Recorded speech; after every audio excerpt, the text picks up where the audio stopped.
Somebody had asked if you had read I guess it's the Traidor, Vicente Zambada's book, and they were asking if you read it and what was your thoughts on it. I think that it was a good book. Again, it's coming from a third person, like her interviews with him, and I think that they don't share too much. He was already in custody, so it doesn't go deep into his personal stuff. And it was interesting though. Like any show on TV, anything you see, I heard them ask about Narcos. It's gonna be 30 to 50% true, or 30 to 60% Right, true, right. and the rest is just made for TV. And I appreciate the production. It's entertaining, keeps you watching. But I don't I think it's still far from the reality of things. How do you feel about people always pointing y'all out when with bringing out Chapo, but not talking about Vicente Zambada testifying? I mean, that's the thing that people don't understand about how this game really works. You have to get to the top to understand it. To kind of see the dirtiest part of it.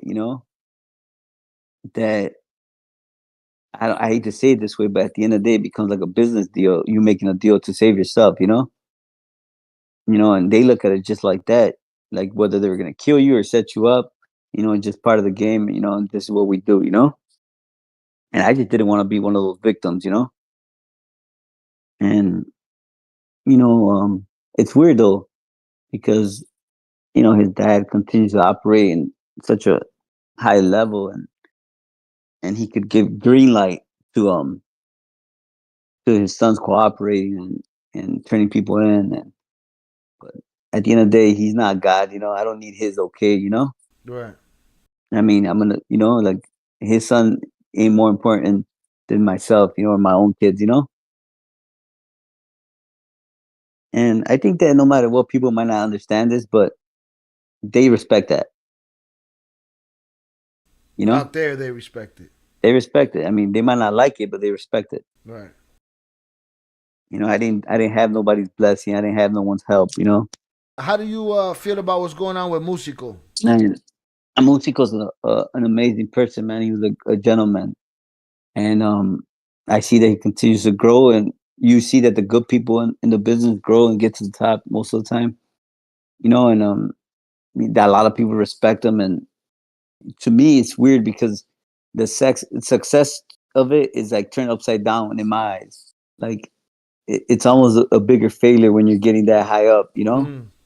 because you're gonna come crashing down Right. The eventually. greater the fall. Yeah. Yeah, and it's but again, it's the life, and you stick to it until someone stops you. Jonathan B said a lot of people always have good things to say about Arturo Beltrán Leyva.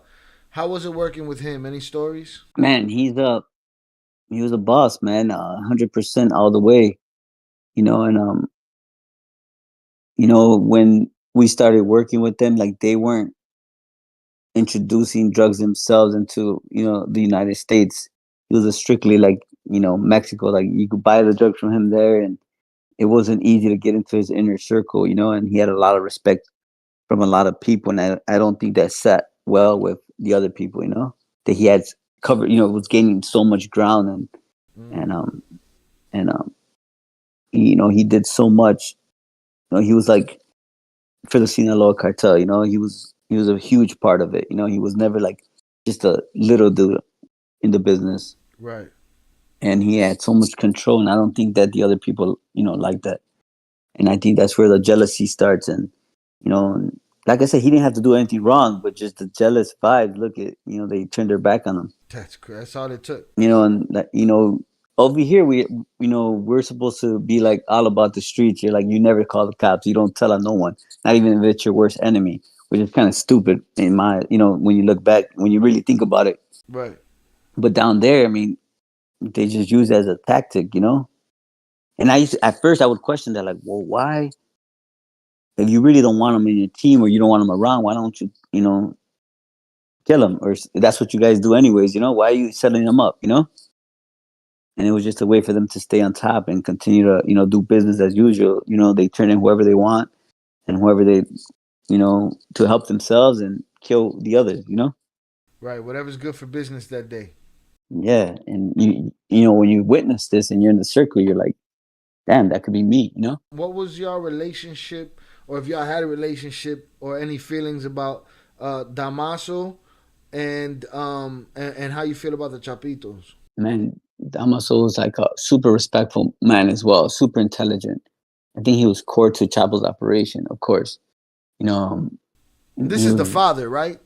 yeah, the father. He was like his right hand man, and you know, he was on the street, like he was out there, like doing things, helping them grow. You know, so he was, you know, essential to him. You know, and my interactions with him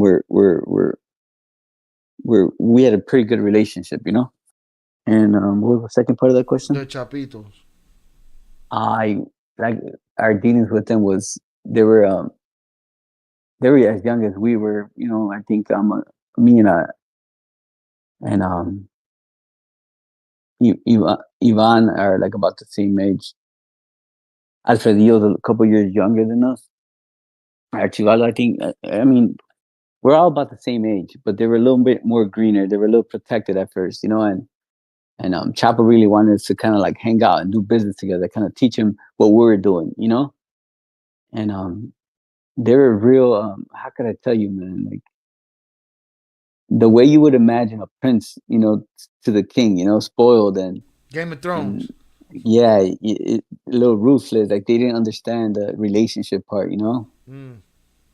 And you know, for my brother and I, like we were young, but nobody gave us that. You know, we were able to, you know, do business with the dads, you know, the heads, you know, and it was not something we were used to, like trying to like uh, school some young dude on how to, you know, take care of business, you know, the right way.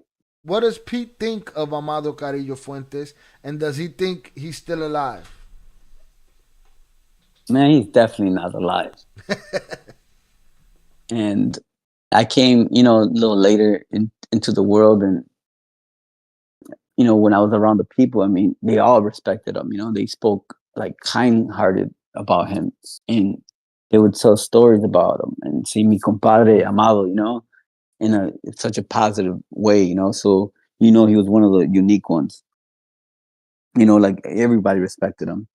Have you guys ever had a run in with Griselda Blanco? Oh man, she was locked up already by the time we were in the game. You know, but she is a character. I continue to watch. I started watching the series. I'm entertained by it. I don't look for it to be factual. You Yeah, know, yeah, me either. but it's entertaining.